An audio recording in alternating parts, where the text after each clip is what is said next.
D'habitude, quand on parle de diplomatie internationale ou de stratégie militaire, on a tous en tête cette fameuse métaphore de la partie d'échecs. Ouais, c'est le classique. Un grand plateau bien éclairé, des pièces qui bougent selon des règles super strictes, et surtout, on voit parfaitement ce que fait l'adversaire. En fait, pendant des décennies, toute notre sécurité reposait là-dessus. C'est ça. C'est un monde qui est intellectuellement très confortable. Surtout après la guerre froide, les doctrines s'étaient un peu figées dans une sorte de certitude mathématique, quoi. Absolument. On savait exactement combien de temps il fallait à un avion de chasse pour atteindre une zone, on calculait la courbure des missiles balistiques, et surtout, les armées occidentales partaient du principe que le plateau de jeu leur appartiendrait toujours. Surtout le ciel, ouais. Mais le truc, c'est que cette métaphore, elle s'effondre complètement le jour où le joueur d'en face décide de ne plus jouer aux échecs. Ils changent carrément de jeu. Il renverse la table, il sort des pièces qui défient les lois de la physique, et pour couronner le tout, il éteint littéralement la lumière dans la pièce. Et là, toutes nos belles théories volent en éclats face à un chaos total. Et c'est brutal comme transition. Passer de ce confort théorique à une angoisse très concrète sur le terrain. Parce que les règles, elles sont plus seulement contestées. Elles sont réécrites en temps réel. Que ce soit sur Terre, en orbite ou sous l'eau. Alors bienvenue dans cette exploration en profondeur. Notre analyse du jour va se concentrer sur une enquête géopolitique massive publiée par Block News en mars 2026. Un gros dossier, oui. Très gros dossier. Ça s'appuie sur une montagne de données de l'IRSEM, du CIPRI, de la revue Conflit et de plein d'experts mondiaux. Le sujet, la réalité de l'arsenal militaire russe en cette année 2026. Et le but de notre session de décryptage, pour ceux qui nous écoutent, c'est vraiment de séparer les faits bruts de la propagande. Exactement. Il faut qu'on garde une impartialité totale. On va regarder froidement ces technologies. Parce que c'est pas juste des gadgets pour passionnés d'armée, ça redessine littéralement l'architecture de la sécurité en Europe. Ok, décortiquons ça. Pour bien comprendre d'où on vient, il faut faire un petit saut dans le temps. Mars 2018, Vladimir Poutine fait un discours à la nation et présente des animations en images de synthèse de nouvelles armes. Ah oui, je m'en souviens. Des missiles inarrêtables, des lasers, des torpilles radioactives. À l'époque, le Pentagone et pas mal d'observateurs ont juste rigolé, en disant que c'était du bluff pour son public interne. Le scepticisme était logique. La physique même semblait rendre ces annonces impossibles, surtout la gestion de la chaleur à des vitesses extrêmes. Mais le rapport de Block News montre bien que le conflit en Ukraine depuis 2022 a tout changé. La réalité du terrain, Ah ouais. La Russie a déployé en vrai des systèmes que l'OTAN essaye encore de concevoir sur le papier. Ça leur a donné un fossé de données empiriques qui est monumental. et le domaine le plus spectaculaire pour commencer, c'est l'hypersonique. Transformer la vitesse pure en arme. Prenons le Kinjal, par exemple. Le fameux poignard. C'est ça, un missile air-sol tiré depuis un MiG-31. Il file à Mach 10, donc plus de 12 000 km/h, avec une portée de 2000 km. Il a été utilisé plusieurs fois en Ukraine.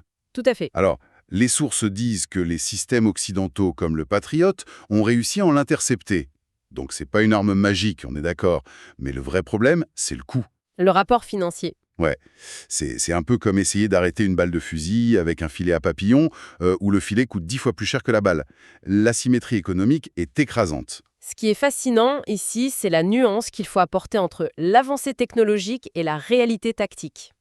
Laurent Villaine de Slate explique très bien que l'avance russe sur le déploiement est réelle. Mais Mais les réels sont pas toujours à la hauteur de ce que Moscou espérait. L'interception par les patriotes prouve que le bouclier tient encore un peu, même si financièrement, ça ruine le défenseur. sauf que le Kinzhal, c'est encore une trajectoire à peu près prévisible. Là où ça devient flippant, c'est le Zircon, Mach 9, tiré depuis des navires. Ah, le zircon, oui. C'est une autre catégorie. Il monte très haut, allume un statoréacteur dans la haute atmosphère et plonge littéralement sur sa cible. Le radar du navire visé n'a que quelques secondes pour réagir. C'est parce qu'à Mach 9, le frottement de l'air crée une gaine de plasma autour du missile. Et ce plasma, au fait, il absorbe les ondes radar. Donc il est invisible. Partiellement invisible, oui. Quand la défense le voit enfin dans son piqué final, il est trop tard. Les intercepteurs n'ont physiquement plus le temps d'ajuster leur trajectoire. C'est fou, mais on va encore plus loin avec l'avant-garde. Là, on parle de Mach 20 et plus. C'est plus un missile, c'est un planeur hypersonique. Qui rebondit sur l'atmosphère. Exactement.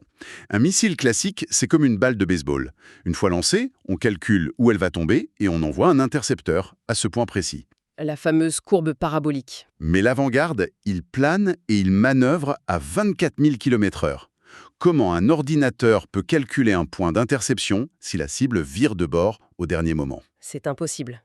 C'est pour ça qu'on parle de rupture stratégique. Les boucliers américains, qui ont coûté des centaines de milliards depuis les années 80, ils reposent sur cette prévisibilité. Sans elle, ils sont obsolètes. D'ailleurs, le rapport mentionne aussi l'Oreshnik, déployé très récemment en Biélorussie, porté de 5500 km. Ça met toute l'Europe de l'Ouest à quelques minutes de vol. La fenêtre d'alerte politique disparaît totalement. Ça crée une pression psychologique permanente sur les états-majors. Mais bon, l'hypersonique, c'est pour percer par le ciel.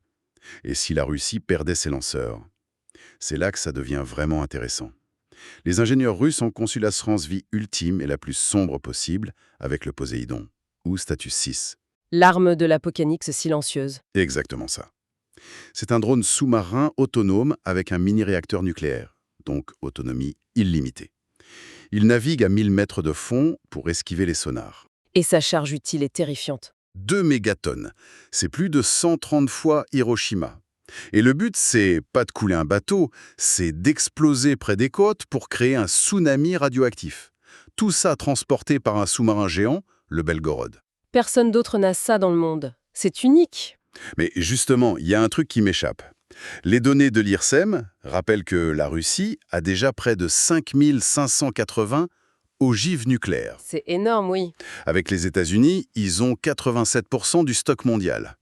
Pourquoi s'embêter à dépenser des milliards pour un drone sous-marin qui fait des tsunamis radioactifs? C'est pas un excès de zèle un peu absurde? Je comprends la question. Mais si on relie ça à la situation globale et au vieilles logique de la guerre froide, ça prend tout son sens. La dissuasion, ça marche que si t'as peur de la première frappe de l'autre. La peur qu'on détruise tes silos avant que tu puisses tirer? Voilà. Si l'adversaire pense pouvoir te neutraliser par surprise, il n'y a plus de dissuasion. Le Poséidon, c'est le concept de la survie garantie. Une vengeance qui est déjà à l'eau, en fait. C'est ça. Si tu veux lancer une frappe préventive, tu dois accepter l'idée que la vengeance se promène peut-être déjà au fond de l'Atlantique, totalement indétectable. Ça ferme définitivement la porte à une attaque surprise. C'est pas une arme pour gagner. C'est un verrou pour s'assurer que personne ne joue. Exactement. Bon, ça c'est pour la fin du monde. Mais redescendons d'un cran. Les guerres modernes, ça se gagne souvent sous le seuil nucléaire. Et l'enquête de Block News montre un truc assez contre-intuitif. C'est dans la guerre électronique que l'avance russe est la plus écrasante. C'est le domaine invisible. Ça fait pas de belles images à la télé, mais c'est décisif. Le rapport cite le système Krasuka 4, rayon de 300 km, utilisé en Ukraine pour brouiller les GPS. Il y a aussi le Murmansk BN à Kaliningrad, qui brouille jusqu'à 5000 km. Ça affecte même les vols civils au-dessus de la Baltique, oui. Et il y a cet exemple dingue, l'opération Fureur épique en mars 2026. Plus de 1100 navires dans le golfe Persique ont perdu leur GPS et leur identification en même temps. C'est une démonstration de force massive. C'est l'équivalent de jouer aux échecs avec les meilleures pièces du monde, mais quelqu'un a éteint la lumière sur la moitié du plateau. Tes pièces sont intactes, mais elles servent à rien. Et c'est là qu'on voit la grande vulnérabilité de l'OTAN. Depuis 30 ans, l'Occident mise tout sur la guerre réseau-centrée. Tout est connecté et guidé par satellite. Le syndrome de la Formule 1. On a des Ferrari ultra sophistiquées, parfaites pour rouler sur un asphalte bien lisse, sans brouillage. Super analogie. Les Russes, eux, ils essayent pas de faire une meilleure Ferrari. Ils transforment le circuit en champ de boue. Si tu brouilles le GPS d'une bombe intelligente à $1 million, Elle redevient un gros caillou en métal qui tombe au hasard. voilà.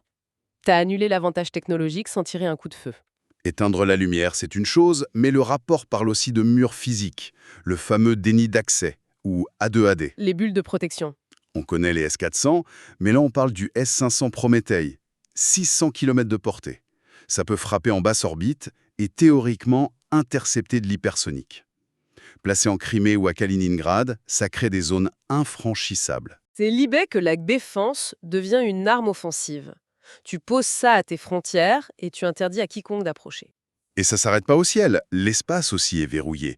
En novembre 2021, la Russie a pulvérisé un de ses propres satellites avec un missile, le test A7. Ça avait créé un nuage de débris énorme. Tellement énorme que les astronautes de l'ISS ont dû se cacher dans leur capsule de sauvetage. Et puis il y a les lasers, comme le Peresvet, faits pour aveugler les satellites espions qui passent au-dessus. Rendre aveugle l'adversaire dans l'espace, c'est stratégique. C'est l'œil des Occidentaux, après tout. Il reste une dernière zone mentionnée dans les sources, l'Arctique. Avec la fonte des glaces, c'est une nouvelle autoroute maritime pleine de ressources. Et là, l'asymétrie est totale, effarante même. La Russie a 47 brise-glaces, dont des monstres nucléaires. Les États-Unis en ont 2 et un seul qui marche vraiment bien. Moscou contrôle la route de A à Z. C'est sans appel. Alors qu'est-ce que tout ça veut dire? Comment l'OTAN, qui a toujours cru qu'elle dominerait les airs, l'espace et les mers, peut espérer opérer face à tous ces murs invisibles? Cela soulève une question importante pour les états-majors. C'est un changement de paradigme douloureux. On n'intervient plus dans des espaces libres. Aujourd'hui, l'air, l'espace, la banquise, tout est contesté. Faut se battre juste pour avoir le droit d'entrer sur le terrain, en fait. Exactement. Si on fait la synthèse de toutes ces données de Block News, le constat est clair. Ces armes, c'est pas de la science-fiction. Ça modifie le calcul du risque. Mais bon, faut pas céder à la panique non plus, non? Non, surtout pas. Faut se rappeler de l'expérience ukrainienne. Avoir un missile Mach 10 sur le papier, ça sert à rien si tes coordonnées GPS sont mauvaises ou si ta logistique suit pas. Le fameux logiciel humain. Voilà. Les sources soulignent les failles immenses de l'armée russe sur le chemin. Commandement rigide, mauvais entraînement, problème de morale. La super technologie se heurte souvent à l'incompétence tactique. Donc, le matériel fait pas tout. Mais l'enquête conclut sur un point super intéressant. Le but de cet arsenal, c'est peut-être pas d'être invincible sur le terrain. Ah, Le but, c'est de faire hésiter. En montrant des armes apocalyptiques ou inarrêtables, tu forces l'Occident à douter. Et imposer l'hésitation stratégiquement, c'est déjà gagné. c'est très juste. Le doute paralyse les décisions, surtout dans nos démocraties où chaque action militaire doit être justifiée. Mais on a gardé le plus croustillant pour la fin. Le coût de tout ça. Développer du statoréacteur, des planeurs, des sous-marins géants, ça coûte des fortunes. Des sommes astronomiques. Or, le PIB de la Russie en 2026, il est toujours inférieur à celui de l'Italie. C'est là que l'aspect économique entre en jeu. Et il y a un événement crucial rappelé par le rapport Lee. L'effondrement du traité New Start en février 2026. Le dernier garde-fou nucléaire. C'est ça, il n'y a plus aucune limite réglementaire. On est reparti pour une course aux armements complètement débridée. Et historiquement, une course aux armements, ça se gagne pas avec un missile magique. Ça s'arrête quand un des deux camps fait faillite sous le poids de son propre complexe militaire. L'URSS en sait quelque chose. Exactement. C'est la réflexion finale qu'on laisse à ceux qui nous écoutent. Dans ce nouveau monde sans limite balistique ni règles, la question, c'est plus de savoir qui a le meilleur brouilleur Zadar. La vraie question, c'est de savoir qui s'épuisera économiquement le premier. C'est une compétition d'endurance économique, oui, déguisée en duel technologique. Et les pièces coûtent tellement cher qu'elles menacent de faire s'effondrer le plateau lui-même. Voilà qui clôture notre session de décryptage d'aujourd'hui. Gardez l'esprit critique et on se retrouve vite pour une nouvelle exploration.